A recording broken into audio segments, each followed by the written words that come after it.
வாழ்க வையகம், வாழ்க வையகம், வாழ்க வளமுடன். குரு வாழ்க, குருவே துணை. அருட்தந்தை வேதாத்ரி மகரிஷியின் மனவளக்கலை பற்றி தினமும் சிந்தித்துக் கொண்டிருக்கின்றோம். சுவாமிஜி அவர்கள் எழுதிய வாழ்க்கை மலர்கள் என்ற நூலிலிருந்து மார்ச் மாதம் 30 நற்பண்பு காக்க என்ற தலைப்பில் சிந்திக்கவிருக்கிறோம். தேவை, பழக்கம், சூழ்நிலை இவற்றின் உந்துதலால் தன்னை மறந்து புலன்வழி நின்று வாழும் மயக்க நிலையிலிருந்து விடுபட்டு அறிவின் தெளிவோடு வாழ்வின் பயன் உணர்ந்து புலன்களை கருவிகளாக கொண்டு விழிப்பு நிலையில் வாழும் பேறு பெற்றிருக்கிறோம். மெய் உணர் தவத்தால் ஆன்ம லயம், அறிவின் விழிப்பு, விளைவை கணித்து திட்டமிட்டு செயல்புரியும் பெருங்கணக்கு இவை நமக்கு நாளுக்கு நாள் இயல்பாக ஓங்கி வருகின்றன.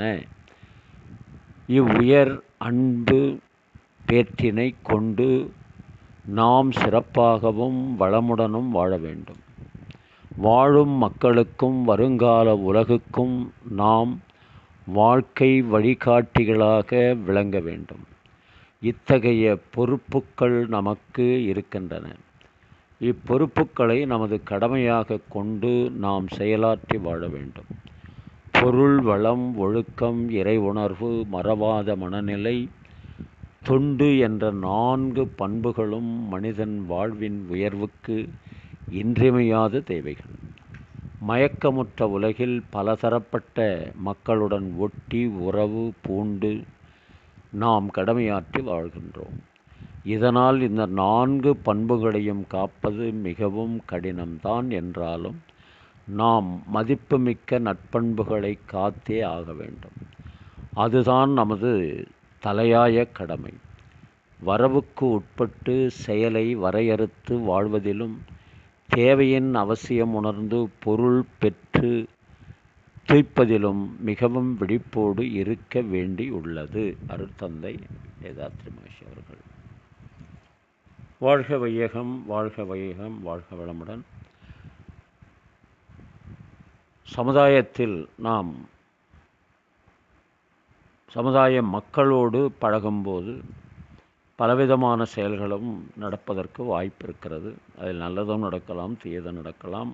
அந்த தருணத்தில் நாம் மனவளக்கலை பயின்ற அன்பர்கள் நற்பண்புகளை காத்தே ஆக வேண்டும் என்ற அடிப்படையில்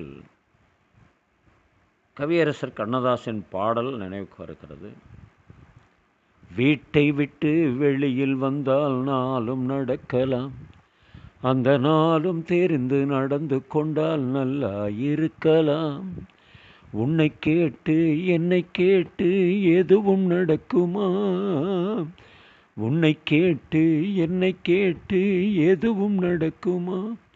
அந்த ஒருவன் நடத்தும் நாடகத்தை நிறுத்த முடியுமா? ஒன்னாயிருக்க கற்றுக்கணும், இந்த உண்மையை சொன்னா ஒத்துக்கணும்.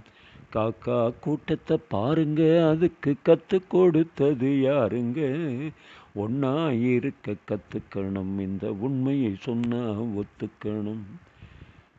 தன்னை போல பிறரை என்னும் தன்மை வேண்டுமே, அந்த தன்மை வர உள்ளத்திலே கருணை வேண்டுமே. பொன்னை போல மனம் படைத்தால் செல்வம் வேறில்லை, பொன்னை போல மனம் படைத்தால் செல்வம் வேறில்லை. இதை உணர்ந்து கொண்ட ஒருவனைப் போல் மனிதன் வேறில்லை.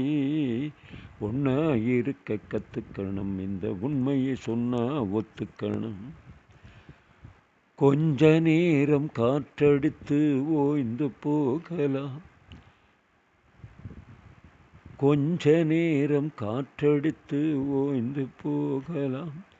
அந்த வானில் மேவும் மேகங்களும் கலைந்து போகலாம். நேற்று வரை நடந்ததெல்லாம் இன்று மாறலாம், நேற்று வரை நடந்ததெல்லாம் இன்று மாறலாம். நாம் நேர்வழியில் நடந்து கொண்டால் நன்மை அடையலாம். ஒன்றா இருக்க கற்றுக்கணும், இந்த உண்மையை சொன்னால் ஒத்துக்கணும். வாழ்க வளமுடன். நீங்களும் உங்கள் அன்பு குடும்பமும் வாழ்க வளமுடன். முன்னாடி ஆச்சு.